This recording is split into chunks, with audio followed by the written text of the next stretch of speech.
السلام عليكم ورحمة الله وبركاته. دي ماكينة اسبريسو فيها مشكلة انها ما بتخرمش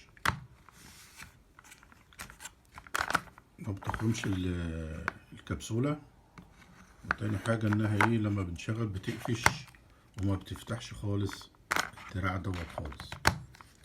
فطبعا احنا هنفتحها ونشوف المشكلة جوه ايه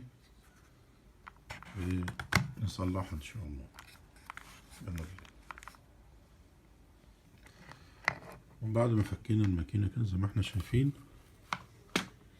طبعا المشكلة هنا في الدراع، فطبعا هنفك نحاول ان احنا نشيل الحديدة دي.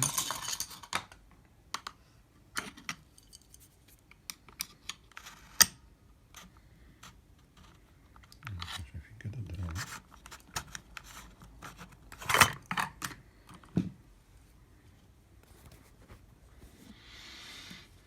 طبعا احنا هنشيل الجزء اللي فوق دوت. طبعا في حاجة شكلها مكسورة اهيت، احنا شايفين ده. ايوه في جزء اهو سليم. طبعا اتضح ان الدراع دوت فيه، الدراع ده فيه قطعتين اهو. القطعة اهي شكلها يعني دي هنا خشة كده، دي قطعة مربعة بلاستيك. طبعا القطعة باين عليها ان مكسورة. الجزء التاني بتاعها اهوت.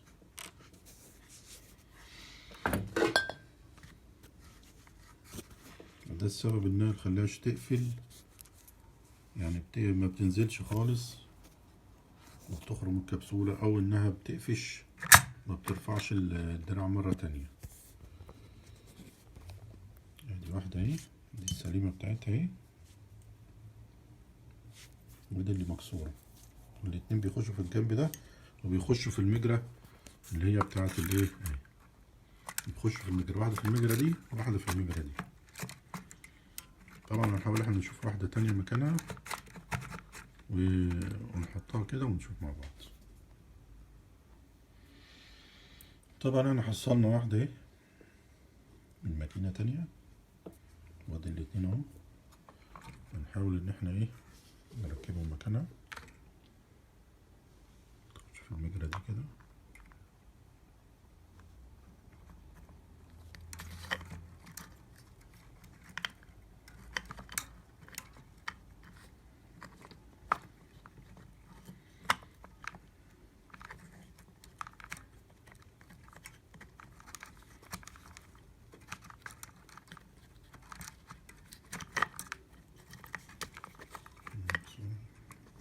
كده دخلت في المجرى. هنبتدي نحط بقى العمود بتاعها.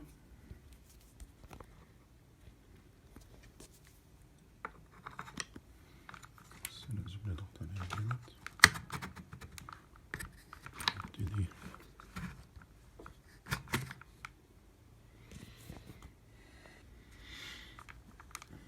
طبعا احنا دخلنا العمود اهوت، كان ماسكها.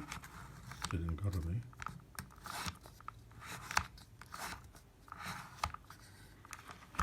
ده هو ده الجزء اللي كان مكسور، وده اللي عمل فيها المشكلة طبعا، واحنا بدلناه كده. الماكينة تمام، هنبتدي نقفلها ونجرب ان شاء الله مع بعض. وكده بعد ما قفلنا الماكينة زي ما احنا شايفين كده، هنبتدي نجرب ان شاء الله. بسم الله الرحمن الرحيم.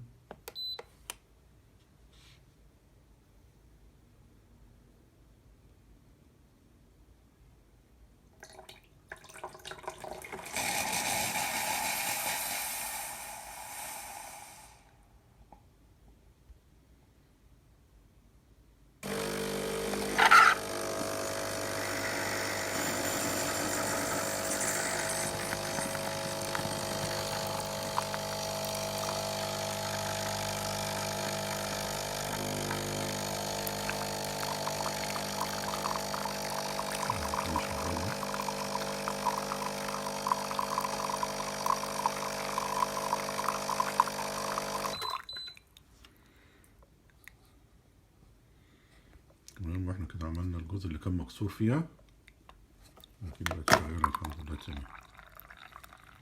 السلام عليكم ورحمة الله وبركاته. إذا عجبك الفيديو متنسوناش بالاشتراك في القناة والشير عشان يوصلكوا كل جديد.